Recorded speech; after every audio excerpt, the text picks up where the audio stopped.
Hello everyone, today I'll show you how to change text box font size in a PDF file using Adobe Acrobat Pro DC.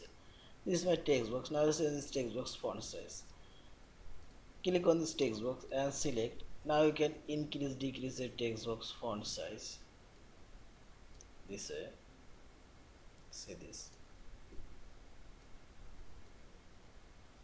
And double click on this text box and select your all text.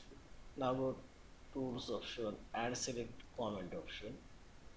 Again double click on this text and select your text. And here you will find this text box font size. You can change this font also. Text font size. Yeah, this is now you can adjust your text. Yeah, this is in this way you can adjust your text on your text box and change text box font size. Yeah, thank you for watching. Please subscribe, like, share and comment.